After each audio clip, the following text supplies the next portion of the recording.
Hi, everyone, and welcome to the Healthcare and Life Sciences Industry Panel for Google VetNet Career Week. I'm Joshua Stein, Director of Fitbit Health Solutions at Google, and the moderator for this discussion. For the next hour, I am honored to talk to four wonderful panelists from the healthcare space. The purpose of this panel, like the other industry panels we're hosting, is for you to hear from representatives of different companies, talk about their experience working in the space, understand what type of roles are available, and hear recommendations on getting your foot in the door. We hope by listening to these stories, you'll have a better sense of what it means to be in the healthcare industry to better inform your career aspirations. John, Chip, Linda, Sean, thank you so much for joining us today and for giving back to the community. I'd love to start by going around the panel, having you introduce yourself, tell us who you work for, what role you have, your branch of service if you're a veteran, and what you love most about working for your current company or the industry in general. John, let's start with you. One, thank you so much for having me, for allowing me to represent Johnson & Johnson and join this great panel. Also, as a Fitbit user, it's great to be on a panel with you, Josh. Got my Fitbit sense on. So John Perez, I'm the head for Military and Veterans Affairs at Johnson & Johnson. Army veteran. I've been at J&J for about 8 years now. Wonderful experience, and what I really love about working at J&J and working in this industry is really that opportunity to give back to patients. It's great to be driven in an industry driven by values, and you can really see that on a day-to-day basis when you can see the difference you're making in patients' lives. That's wonderful. Thank you, John, and welcome. Linda? Hi. Sure. I'm Linda Mansalillo. I'm the Senior Director at Grail, and I'll start with Grail's mission because it's beyond exciting. Grail's mission is to detect cancer early, when it can be cured. Which is a phenomenal mission. And I lead our health system strategy, making sure that our technology gets in the hands of the health systems that need to use it. I am still a reservist. I'm a lieutenant colonel in the Air Force Reserves. Welcome. So thanks for having me. Welcome, and thanks for joining. Sean? Hi, everyone. My name is Sean Horgan, and I lead the product team at Verily, which is an Alphabet company and a sister organization to Google for our biomedical research platform called Terra. I'm originally from Ireland. I enlisted in the Marines as a tow gunner and a machine gunner shortly after I got my green card at the age of 18. I wasn't sure what to do with myself, but I knew I wanted to get back to the US. At the same time, I pursued a degree in computer science. So I split my time between the reserves and active duty for about 10 years, serving everywhere from Norway and the Arctic Circle to a deployment in Iraq in 2005 and 2006. And the first stage of my career was in software engineering, and the second stage, I made the transition to product management. Thank you so much, and welcome. And lastly, Chip, thanks for joining. Good afternoon. Thanks, Joshua. Team. So my name is Chip Hawkins. I'm the career development lead here at CVS Health and Aetna. Our mission is simple, putting people on a better path to health. I'm a Navy veteran, retired Navy after 24 years, and 18 of those 24 years were spent actually in recruiting young men and women to join the U.S. Navy. So it's a pleasure to be with you today. Yeah, thank you. And it truly is an honor to moderate this session and to have the opportunity to connect with all of you. Thank you so much for your service, and really appreciate the introductions and background. It'd be great to maybe take a step back and talk a little bit about how you got started in the industry and where you had your first break and your essentially foot in the door, if you will. Linda, if you don't mind starting us off, that'd be great. I'm very lucky that, mentorship is a huge part of military service. So I was enlisted and I was active duty, and I was 100% convinced that I would go on to medical school. And this was around the time, as many of us on this panel can attest, the healthcare industry was really changing. It was starting to come together and morph, and a lot of changes. And a pathologist MD who was my mentor said, I think you should separate, and I think you should go get an MBA. And I think you could do a lot more interesting work and health, in general, and be able to move things at a more scalable way. So I heeded his advice. I owe him so much. It was that early, willingness of somebody to take a little time and point me in a little different direction based on something they saw in me that I hadn't quite seen myself. That's wonderful. John, I know you were at J&J for a number of years. It'd be great to get your perspective of how you entered the space and lessons learned along the way. Yeah, I think like so many others, as you transitioning from active duty in particular, was sort of not quite sure what I wanted to go do. Knew what I enjoyed about the military, loved getting up every day, leading soldiers, the drive of the mission. But for me, my transition was to a full-time MBA program. Like Linda, very similar. I've had some great mentors as I was leaving active duty. Did that, and then while I was at my MBA program, really spent that time to think kind of in two lenses. One, hey, what industry do I want to go into, and what type of functional work do I want to go into? And for me, I really started with the industry. I thought, where am I going to feel that same sense of purpose, of value, of mission, giving back to something greater than myself? And for me, that was important. And for me, that really quickly took me down the path of the healthcare industry. The functional question ended up being, at least for me, the harder one of, well, gosh, there's everything. I could do anything within this, from sales to traditional business roles to supply chain operations, manufacturing, things like that. So I started by industry. That was a quick alignment for me around the mission and purpose of it. And then the functional portion of it, now at 8 years at J&J, I started down the supply chain and operations pathway. More recently spent some time in acquisitions and divestitures. And now in this last year, I've been in a very cross-functional role, driving the strategy for all of the different ways J&J touches the military community. So the functional part, that one I think is always at least for me, is a work in progress. But the industry was really important as I transitioned from active duty, and for me it was the healthcare industry. It was so clear on the delivering value to society more broadly. Yeah, thank you so much. And mentorship, obviously plays a big role. And many individuals listening into this session, look to you in the same capacity, starting out in their careers. So thank you for paying it forward. Chip, I know you're overseeing talent and workforce initiatives today. I'm sure that adds a unique perspective in terms of others trying to break into the healthcare industry. What was your break, and what was your foot in the door? So it really initially didn't even start in the healthcare space, but kind of predominantly just mainly in the people space. Just having come from, the military and a talent acquisition perspective, I tried to take every role and every job that wasn't in talent acquisition. And little did I know, I was met with, many challenges and barriers to entry because I couldn't speak to it. I was always looking for a hand up or, a way in or a network or someone just to say, yeah, we'll give you a chance. It didn't come. And then it didn't take me long to figure out, what did I really want to do? How can I make that connection? Especially when most of the recruiting is on the, the civilian corporate side, not so much military side once you leave. So I quickly realized, hey, I really had a great time in, doing recruiting for all those 18 years. Why am I not doing that today? And so I just began looking for companies that were looking for someone that, to begin, get your foot in the door, so to speak. I knew I wasn't going to lead any teams. I couldn't speak to it. I haven't done that kind of work except for the military.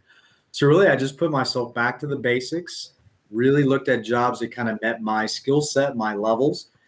And then I just mirrored my resume to what they were looking for. And it became very easy. I could speak to it in an interview. I could really outline, hey, what we did in the military, make that connection. And little did I know, there was many companies out there, just kind of like what we're doing today. They're very interested in hiring veterans, but didn't know how to go do that. So I'm like, wait a minute, I think I can do that. And so just given a shot, and I did. I actually was very fortunate working for several large scale industries, McKesson, Aetna, CVS, of course, one of those, that, have this great desire to go hire veterans. And really, I think it just comes down to, just having those experiences as a young transitioning, person leaving the military. I can really connect with them. I can really tell them, hey, my struggles and stripes, and really, kind of guide and coach them. And I think what the unique perspective we bring today at CVS Health is, we're not only just interested in hiring a veteran. I think any company can do that. What we're really interested in is developing and retention. That's where we're putting our biggest focus in, because we know veterans leave so many roles once they've been there for a short period of time, that it's really not a good investment on the company nor the individual. So to kind of break down that churn, we've really kind of set forth a path to really uplift and help and inspire that veteran from day one. and not wait, years down the road just to ask them, why are you leaving? So that's kind of like the quick breakdown for me, Josh. Yeah, that's wonderful. Thank you, Chip. And lastly, Sean, it'd be great to get your perspective on how you entered the healthcare segment and lessons learned along the way. Sure. So for me, it wasn't linear, or it wasn't direct. I spent the first 10 years of my career in technology, primarily in communications and e-commerce. I think there was an era of, like, especially in the 2000s and 2010s, where it was those industries were being just completely transformed by the internet and connected devices. And so I really enjoyed that. There was some tough intellectual problems to solve, and it was great to throw myself at that. But as that went on, I was kind of gaining confidence and gaining experience. Similar to other folks here, I started to look for more of a sense of purpose. Like, there was something else I wanted to be doing. I wanted to solve not just hard problems, but hard problems that mattered. Along the same time, too, there was a time in there where I was a reservist, and I was just surrounded by great leaders who we had a lot of really great shared values. And at some of the companies I worked at, I saw some of that, but it always felt more corporate, and there wasn't that same connection. And so I had both of those things that were basically kind of unmet needs for me, both from a sense of purpose and also working with leaders with shared values and that character thing that can be hard to find in job search. And as I think about my break was actually just appreciating and realizing that. And then when I start to meet with other companies, really zoom in on both those two characteristics. And I got very lucky meeting with a local startup called Patients Like Me that was started by a couple of brothers, the Haywood brothers, that had a third brother who had ALS. And they basically stopped their lives and everything that they did. And they were basically in a race to find a cure for their brother Stephen. And they didn't get there in time, but they built a company that helped other people with chronic conditions connect with each other. And all that needed to be enabled through technology. So when I met with Ben, one of the brothers, and I worked for him for a couple of years, I was just really blown away by his values and his commitment. And it's the one that resonated the most with the types of experiences and leaders I had in the military. So I went all in. And so I really enjoyed that experience. And it was really my first break into thinking about healthcare and doing that under the mentorship and guidance of someone who wasn't in the military themselves, but was certainly shared a lot of the values that I appreciated. Yeah, that's wonderful. And as I listen to the segment, the common thread is aligning yourself with an organization with shared values that's mission driven. The healthcare segment as a whole obviously aligns with that, and then fine tuning where you work within the segment is the next stage of the process. Are there specific, and Sean, you referenced this in terms of career progression not being linear, which is the case for many people. Are there specific roles that you would recommend that individuals explore to initiate a career within the healthcare industry? And Linda, I don't know if you have a specific, well, Sean, let me ask the question to you first and then shift over to Linda, but if you don't mind. Sure. I think first off, it's like similar with the military and certainly in the Marines, but you have to go where the action is, like go where the hot spots are, where the hard work is. You'll see other people make space for you in line and say, hey, we need help. And I think that would be kind of my guidance. And you have to jump in and roll up your sleeves and get at it. So that to me is, where you're looking for those places in healthcare. Go where the action is, get involved, and you'll find, generally pretty willing participants who will help you get up to speed. Because that's often, I think, sometimes, and being in the military, you kind of appreciate this. Like, you're not going to have hopefully your company commander or your company first sergeant was a platoon sergeant at one point and was a squad leader or a fire team leader or a rifleman. So they've worked their way up. And so that's the mentality I think you need to have when you're trying to break into something new. You're going to have to start on the bottom floor, so to speak, where a lot of the work is happening, and then get build up credibility, build up your own confidence, get to know people, build up your reputation, and then start making your moves from there. And that's wonderful. And Linda, what's your perspective? I mean, one thing I tell a lot of my younger airmen who are reservists is, I think similar to what Sean said, get educated. And how do you translate? I think a lot of them have this vision, like they had a job, I'm looking for that exact same job, but they have so many more skills that are transferable that they often are shying away from. these young men and women have been leaders, some of them as early as 17 or 18 years of age. They've made decisions, they've run P&Ls. So find somebody who can help you translate. And I think that will open your what I heard from Chip and others is if you can kind of widen that lens, you might find a job that really matches what you want to do and, follows your passion. And I think they get scared and intimidated because it's not that easy at first, but if you find a few friendly mentors, it can be a game changer. It was for all of us. And I think, we're an insular community, and I feel like using LinkedIn and others, people are starting to self-identify, veterans, military, prior service. Go on there and do some searching and see if you can find somebody to kind of be your Sherpa through this tough landscape. That's wonderful. Chip, John, anything you'd like to add? My first thought on it is, there's not a right role or a best role. There's a right role for you as an individual in the moment, and there's probably a best thing for you as an individual in the moment. It's sort of my first reflection on it. Every individual pathway is just that, it's individual based, and it's about really understanding yourself, finding, as Linda mentioned before, finding those individuals who can even see things about you that you don't even know, or you're not normally articulating, and then helping you craft that career path within an organization. And then my second reflection on this is there are so many roles in healthcare, right? You could do things from, well, I'm a healthcare professional working in this industry, or I'm someone who's in a sales role, or I'm in a product development engineering role, I'm in a clinical research role, I'm in a field sales role. Each of them will end up feeling impactful in a similar way, in that you realize that you're part of organizations that are delivering to patients, but they're going to leverage different technical skills, different soft skills in different ways. They'll leverage your strengths in different ways. The way of working will be different.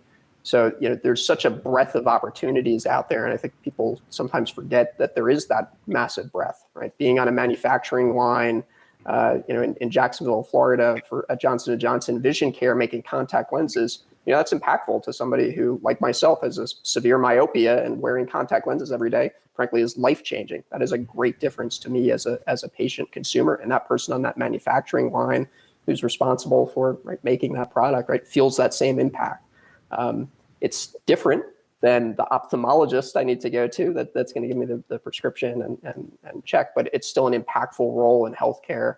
And I think it's really find those individuals, find those organizations that can help you navigate what's the right thing for you in the specific moment you're at in your career. It's a great perspective. Chip, anything you'd like to add? I think John said it very well. There is no right or wrong role. I think the missed opportunity sometimes with the veterans that sit back and they really just need to think hard. Is it going to be a soft landing or a hard landing, depending on which company I go for and which kind of role I try to apply for as well? Because sometimes it is a bridge too far. They may sit there and think, hey, wow, this is me. But, the feedback we give when we go through the job description, they literally maybe only have one or two of the requirements out of the 10 that, the hiring leader may have been looking for. So they really need to put, pen or that power to the paper for the resume and really articulate that to the job description. We all get that they're amazing individuals. We want all that. We demand that excellence.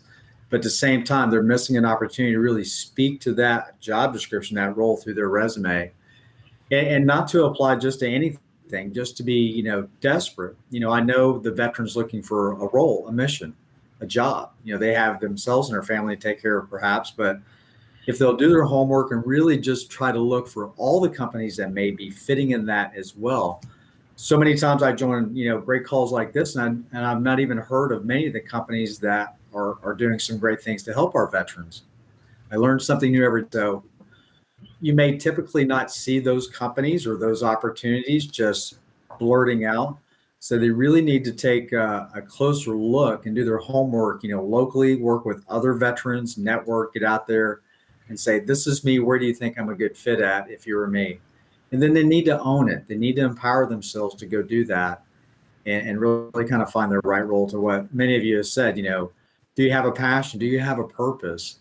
If you're trying to go to a role that you have zero experience in, you can't speak to it, like I've tried too many times, it's not gonna end well, probably. You're gonna be disappointed that nobody called you back. So try to find that softer landing and go for that and really stick to that job description and speak to it. Yeah, no, that's great. And you raise an important point, and one I appreciate collective input on, and maybe starting with you, Sean, for individuals that might not have the experience, and to Chip's point, tailoring their response based on the specific specifications within the resume, some of which they may not have from a qualification perspective. What advice would you give to individuals that might not have the experience to meet the needs of the qualifications, even in initial starting roles within the healthcare segment? Do you have any words of advice on that? Kind of piggybacking off of what Chip just referenced. Right. I guess, if you can't find a front door, find a side door. If you can't find a side door, look for a window. And I guess in typical Marine fashion, if you can't find any of those, just make your own door. And so I think that's, it's having that persistence. And especially especially with large companies, you find, their website and you submit your resume, and everyone here probably has heard this, you got layers of people that are pre-screening things, and you get like milliseconds, it feels like, where someone runs it through and says, is this person qualified? And that's just a very ineffective way. So it's really about developing that network and figuring out, like, getting in those information interview sessions and asking the people there, what's the right way into this organization? Because they'll often let you know that there's a particular demand in this part of the business, that this is now an emerging area. Like, we haven't fully staffed this yet, so we're looking for people who fit this profile. And it's very hard to hear about those things just purely from job descriptions. So that's where you really have to get inside the room in some way with the people at that organization and figure out kind of what the right springboard is. Because the first principles advice are great, but you really do need to get into the building with those other people working there and ask them those questions, and to be pretty direct about it too, because you want to be able to give people, especially if you're talking to another veteran in that organization, if you ask direct questions, you're going to get direct answers. Yeah, that's wonderful. I'm sorry, Linda, you were going to say?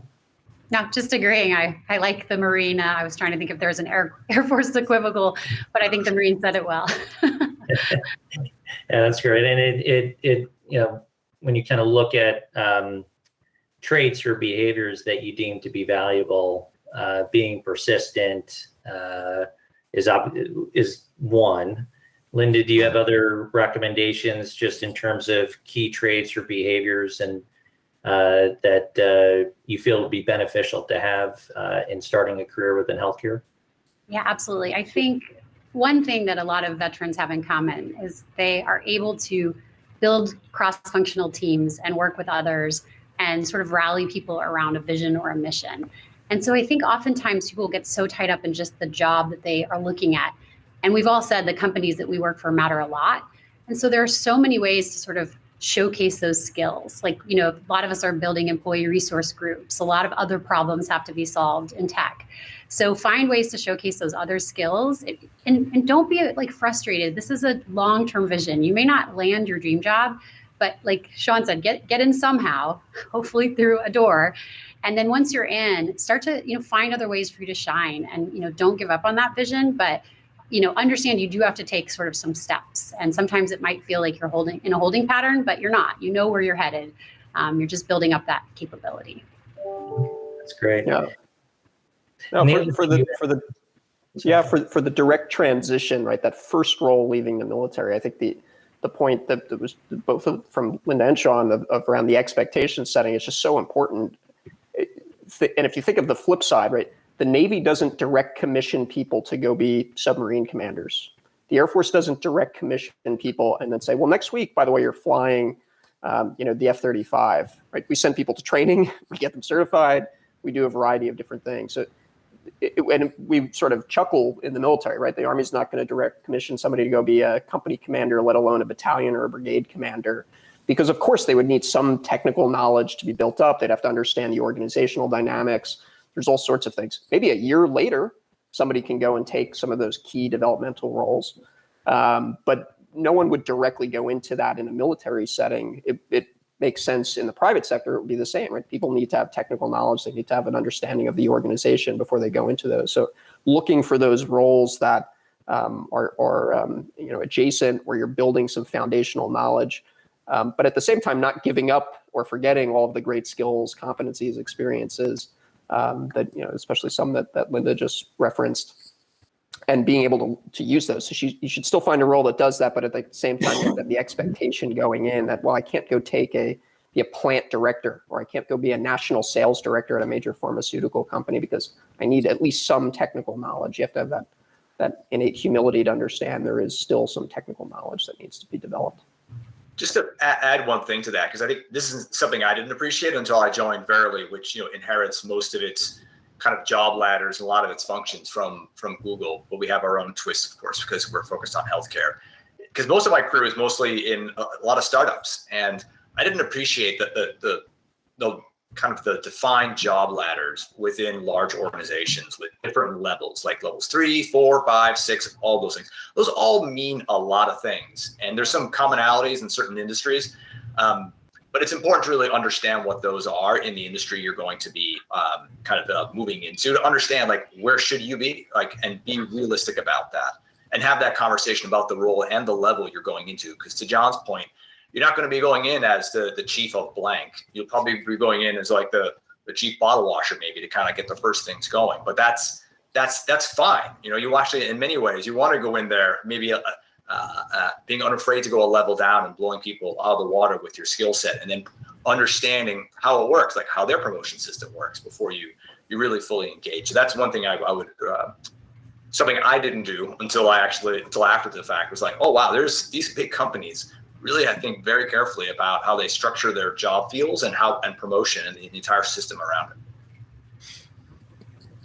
Yeah, no, that's terrific feedback. And on a related note, I know all of the organizations that you work for have, whether it be employee resource groups or different networking opportunities within the community. It'd be great to do a quick round robin, just understanding the types of programs and services and resources that your companies offer to the military community. Maybe starting with you, John, and then we could do a quick round robin. Yeah, certainly from the employment standpoint, a lot of the things that other great organizations are doing around business or employee resource groups, right? So having that community of employees who are veterans or military connected, right? Maybe they're military spouses or just allies of the community. For us, that's about 30 chapters, about 1,500 or so really active members of that community. And it's great. They do a lot of outreach and engagement, talking about careers and other things externally. The second thing I would share would be community partners. So one takeaway, I think an important takeaway for folks that are considering this industry is, hey, there's some great organizations that are focused on employment that we could go and leverage to learn more, whether it's sort of the American corporate partners and veteratis of the world, or some that are even more narrowly focused in the healthcare field, an organization like MedTech Vets that J&J, Johnson & Johnson sponsors, and it's focused on veterans who are really looking for careers in medtech or life sciences, pharmaceutical and medical device companies. There are those great organizations out there that companies partner with closely and help do mentorship, help bring people and pull people into the industry. And then I'll do one quick additional thing for folks that are interested in entrepreneurship, right? They're not looking for employment within this industry, but they want to go and start a business. And veterans and military spouses over-index fairly substantially on entrepreneurship and business ownership. For those that are interested in that, Johnson & Johnson Innovation just launched what we call a quick fire challenge, a 2-part series where veteran entrepreneurs or military spouse entrepreneurs who are doing focused on the healthcare space can get up to a $250,000 no string attached grant for their business. So there's plenty of opportunities both on employment, but even in the entrepreneurship side of the house and with large companies. That's wonderful. Thank you. Chip, if you don't mind going next, that'd be great. Sure. So just one thing I would probably throw out too for the veteran that's transitioning, I really would encourage them to check out the Skill Bridge or the CSP program. Really think it's a great inroad to kind of test drive what you're looking to do for many companies out there offering that. So back to this. So our company is all about the communities in which we serve. It's no big secret. There's a CVS literally on every corner. So that's where our focal point is in the community, helping those, in the communities we serve. So our aspirational goal is really to uplift individuals, break the cycle of poverty for those in those target areas, underserved communities, And I'm part of something very brand new and very unique to where, my team will really be focused on two areas. Those that are transitioning from the military well within, 6 months, not the next week, hey, I'm getting out, but well into 6 months to really kind of educate them and really kind of set expectations, manage expectations, really give them a clear path for success, even if that's not with CVS. It's really just how we can pay that forward, because we really want them to land and stick, if they do come to CVS. Secondly, for the communities, those for, could be homeless veterans, veterans that are women that have been battered, that have been forgotten. So those are the communities we'll be working on as well. Again, we have workforce innovation talent centers, strategically placed throughout the U.S. to where they can come in, get trained. We have wraparound services and really the ability to kind of get your foot in the door and be well positioned to land a job once you're completed that training. So, and through no cost to anybody. It's working with those local community partners out there that really help us get this mission done. So I think, out of the 25,000 opportunities we have at CVS, there's literally something for anybody and everybody. You just really have to find your path. And we have many different programs that, accommodate the transitioning veteran laterally, or those that really face the struggles for barriers to entry, that just, are looking for essentially a hand up, not a handout. So that's what we're doing, Josh. That's wonderful. And congratulations on all the work that you're doing in the market. Linda, great to hear from you on the topic as well. Sure. So we are a growing company, which is really exciting for myself and the other members of our ERG, that's Armed Forces. So the first thing we're doing is talking to folks like all of you. What we recognize is there's a lot we don't know, and there are companies a little, further along in this process. And so that will give us a huge opportunity, if it's not the right fit here, to say, hey, could we bring you over to a warm intro to somewhere that we think you might be a better fit. So a lot of our emphasis and focus is on definitely, understanding sort of the landscape and some of the best practices. The other one we haven't touched on that's really important is, our ERG is also very interested in impacting policy. Like I mentioned, I'm a reservist. And I think a lot of you who might be watching this, you forget you're interviewing the company as much as they're interviewing you. Now, I got lucky. My first job right out of school was with Roche Diagnostics after active duty. Phenomenal policy around military. But every job I took after, the first questions out of my mouth were, how do you support your reservist? What happens to my family if I have to go somewhere for an extended period of time? So that's another area. We're really interested in impacting the policy and kind of re-educating our own employer about, USERRA is a great law, but it doesn't do all the things that needs to be done for someone who gets in a deployed environment. It's a great perspective in addition to what was already referenced. And lastly, Sean, I'm familiar in part, but for everyone's benefit, providing an overview for the collective audience on tools, resources, and programs that we offer to the military community. Sure. So Verily has its own Verily Vets kind of ERG. We just actually started this year. We got some great support from our executive team to get something up and running. But Verily is a pretty small, it's very small relative to Google. So we, while we are doing something local within our own team, and it's just like less than 10 people. I think more people, there's about as many people in the Verily Vets ERG that are served in foreign militaries than actually served in the United States, just because of the makeup. But the Google Veterans Network, which is like the obviously the big one inside of Alphabet, has thousands of veterans in there across dozens, many dozens of chapters across the world, and it really kind of comes across in three big themes around unified, connect, and serve. And the connect piece is something that obviously we're doing here as part of this forum, and trying to help connect people who may be making that transition from their active service in the military into the professional world of big tech or other industries in healthcare, and are looking to find a way. As an example, there's a very active Google group, an email group internally that you'll see these random requests fly by of like, I was a submariner on this boat at this period of time, and they're looking to make a transition.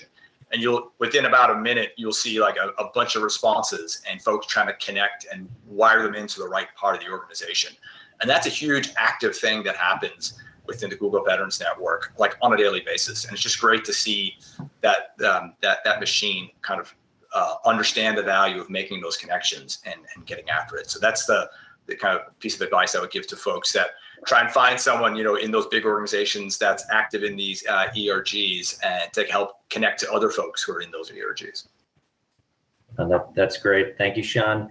And Chip referenced resources for individuals who are transitioning from active service. Linda, you made a reference to LinkedIn and networking as another means of following Sean's earlier comments in terms of finding a side door to capture additional intelligence with respect to underlying goals and objectives within a given organization to find the right role for you. To John, your earlier comments as well. Are there additional resources or even books and publications that you would recommend that individuals explore as they're looking at additional career opportunities within healthcare or just in general? And maybe John, starting with you, if you have any words of advice on that front.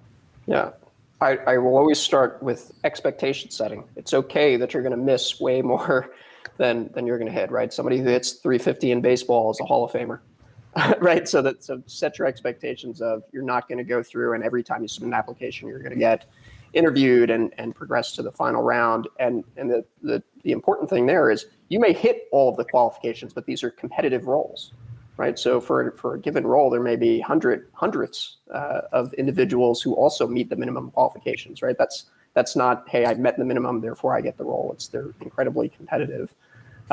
With respect to the how to go and approach it, I do think the building the personal relationships so important. I think there are some great organizations. I know I rattled off a few earlier of Veterati or American Corporate Partners that can help you really go and build some relationships. MedTech Vets being another one. There's certainly the larger organizations like Hiring Our Heroes or Hire Heroes USA that are doing also great work in this space. And many of our organizations partner with, not only do we post jobs on their job boards, but we work with them to go and find other opportunities to go connect. But from a strategy standpoint, there's this sea of goodwill that we all know exists in this space, focusing on a few of the sort of the higher performing ones and the 65,000 plus veteran focused nonprofits that exist there makes sense. But how do you do that? Well, one thing is doing a little bit of introspection and thinking yourself like, hey, I actually do just want to focus on the healthcare industry. So therefore, I'm going to work on orgs that are focused in this area. The spray and pray, I'm going to drop out as many applications of things that seem interesting that pops up on LinkedIn is not a strategy. It's just spray and pray. No different than the military. You got to concentrate your fires. Well, you need to do a little bit of thinking of, great, I want to be in healthcare industry. Geographically, I'm open to the following places. Now I've done a little bit of research on what companies and organizations are of interest to me. Great, I've now narrowed it down to 10 companies. Let me think through how do I build relationships with those. So I think it's less which organizations or tools out there. It's more the strategy that goes into it, and then that allows you to use the ones that are more effective. That's great. Linda, are there other resources that you would recommend to the audience? Yeah, I mean, mine is quite simple, actually, and a little bit more tactical, but it plays into the larger strategy. Don't worry, John. It's the resume. I feel like that is such a powerful tool. And it breaks my heart to see transitioning military members post their last performance report that looks like nothing to a civilian. And so I know companies are trying to arm their, HR teams with some of the helping of that. And so I think that's one, try to educate your human resources groups to understand. If they don't understand, make sure they know a veteran or somebody in the armed services who could translate. But I would say spend a little bit of money or find a resource group, or even if they do it for free, but get a really good translated resume, please, because it'll make it much easier for us to find you. That's great. And Chip, anything you'd like to add is I do. So, I mean, there's John mentioned a couple of them. So if I was a transitioning veteran, let's just say, the healthcare space, where am I going to go find, a military-friendly healthcare company? So, they're out there. And so maybe I would suggest GI Jobs. I would suggest, Veteran Jobs Mission. So these are a coalition of companies that banner themselves under specific, healthcare or insurance or logistics, and they'll be grouped in there. So if you're looking to find, like, say, veteran military friendly within healthcare, I would start with those two places. But I love what Sean was talking about earlier, like, the new startups, the new healthcare companies. There's a plethora of them out there. Little do we know, right? I learn of a new company every day. And so I think a huge missed opportunity is what we call SDVOSB, something I used to be myself, in a previous life prior to these companies, to be a service-disabled, veteran-owned small business. And so it's really the small businesses out there that really make the large majority of hires across the U.S. And it's very easy to find. If anybody will just go to Google and just VSOB, Veteran Service Owned Businesses, you'll find over 4,000 businesses owned by veterans, broken out by category, geographically, with your interests. It's really kind of a good way to start your homework, while you're starting to transition, to put your portfolio together, as Linda mentioned, get your resume together. Is this where I want to be? Am I meeting those requirements, those steps? So I think, knowing where to go is just as equally important as what I want to do. Because if what you can't, find is not available, it's going to be very tough. And then you may be that veteran that takes a role that you're just really not happy with, and you're already looking for an exit strategy. That's great. I want to be sensitive of time here, so I'll introduce one additional topic. It'd be great to get everyone's perspective. As was referenced earlier, career progression is not linear. We've all experienced barriers to success. It'd be great to get everyone's perspective on some of the challenges that you've experienced, and in particular, how leveraging some of the lessons learned from your time in service, how you've overcome those challenges to advance with the objectives at hand. Broad topic, but I think a good topic to close on, as it aligns with some of the earlier comments and traits that were referenced in terms of being resilient and mission driven. So Sean, I'll defer that to you first, and then we'll just do a quick. Sure. Well, I will sneak in one answer to your last question, just because no one else touched on it. But as folks do think about kind of like getting in, so to speak, think about adjacent organizations that are other volunteer organizations. I've spent a lot of time with organizations like Team Rubicon, Team Red, White, and Blue, The Mission Continues. I'm actually doing a workshop this week with the IT Disaster Resource Center. And these are groups of people that many of folks in the military are drawn to them, especially ones like Team Rubicon and The Mission Continues from Red, White, and Blue. And they're working at a lot of companies. And they're so much about getting into a place is trust. And you build up relationships because you're at a disaster response effort with an organization, or you're on a service project, or you're out on a marathon long ruck with someone. Those are really great ways to engage and connect with people who are in your local area and have those connections and build those up. So that was just one quick thing to add to that last question. To your question about like promotion, I think the first thing that jumps to mind is just being mission first. And when I think about promotion and obviously learning the ladder and learning kind of what it takes to get promoted, really trying to focus on what the impact is to the organization. And I just kind of fall back on my experience in the Marines and really thinking about SMEAC and 5-paragraph orders and how important it is to understand a commander's intent and really breaking things down, and try to really think about how I approach my own projects with those in mind, and trying to highlight that impact and focus on that mission, and basically have everything start from there and break it down then to my contributions to it, and be pretty, that's the part where it's just very uncomfortable for people in the military. I'm sure the folks here will share that as well too.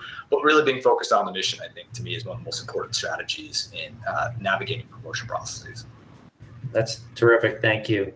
Linda, I'll turn it over to you for closing comments as well. Sure. No, those were some good ads. I would say, I guess most importantly, like, self-advocate and get a lot of information, and then set your eye on the goal, right? So if you, for example, I started out at one diagnostics field and I knew that I wanted to be in genomics. And I knew that would be a huge gap. So I talked to a lot of people in the genomics space, and I went and got a certificate from Stanford in genomics. Now, did it take a couple years for it to come full circle where I got that job? You bet. But at least I knew where the end state I was trying to go. And those tactics take time. So I think have a good vision of where you want to be, and then just take baby steps and don't get impatient. It's one day at a time, one step, but make it harder for them to say no, because you know empirically that you have the right stuff by the time the job comes your way. Yeah. Thank you. John? Yeah, I think it starts with just knowing yourself. Success looks different for everybody. And if staying in even one role at one level for 10, 15 years, that might be okay if that's what you want as an individual, right?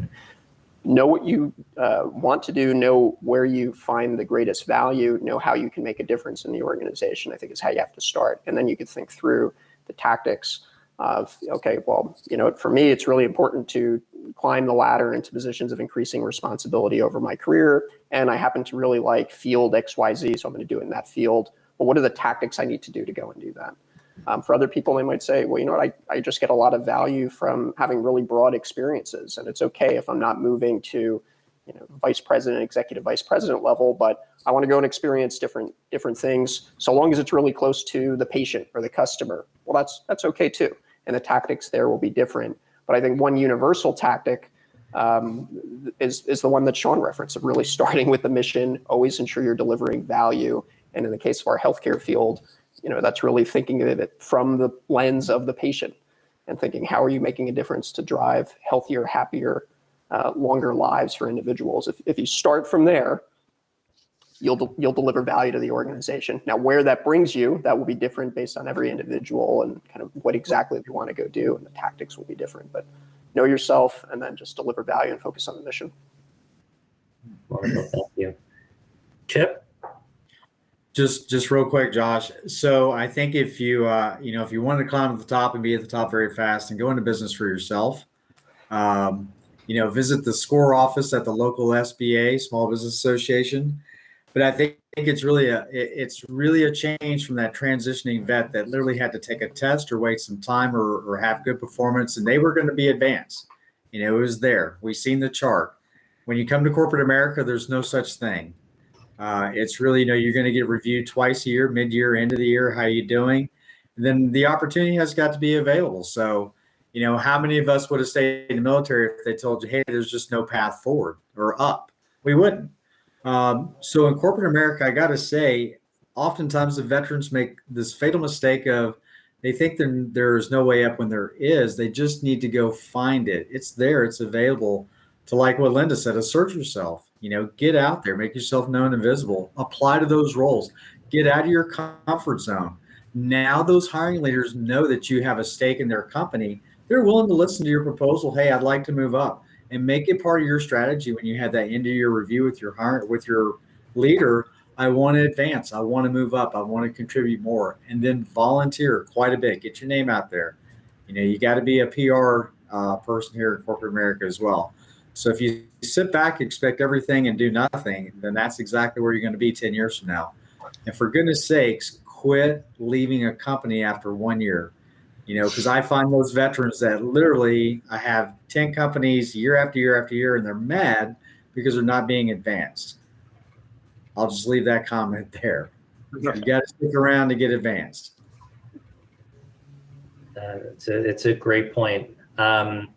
This has really been an honor for me to moderate this session. I learned a lot from this session, and really want to thank you for your time, Chip, John, Sean, Linda. Thank you so much for everything that you do now and in the future. So thank you very much. We are unfortunately out of time for this panel, but thank you to everyone here and on the line joining. I found your stories to be fascinating and insightful. I'm sure the audience did as well. We appreciate you giving back to the community interested in healthcare. To those watching, there are more industry panels following this starting at 1 p.m. Pacific, 4 p.m. Eastern. If you're curious about working in the sports industry, you can log into the live stream and you'll hear from representatives from the Yankees, Lakers, 49ers, the NFL, and Major League Baseball. If you're more interested in hearing about gaming and entertainment or the consumer electronics industry, you can go back to the VetNet Career Week website and view those panels there. All panels will be recorded, so you could review them later on YouTube and on our Google Veterans website at g.co/vets. Thanks again for watching, and have a wonderful day. Bye, everybody. Thank you. Thank you.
Thank you.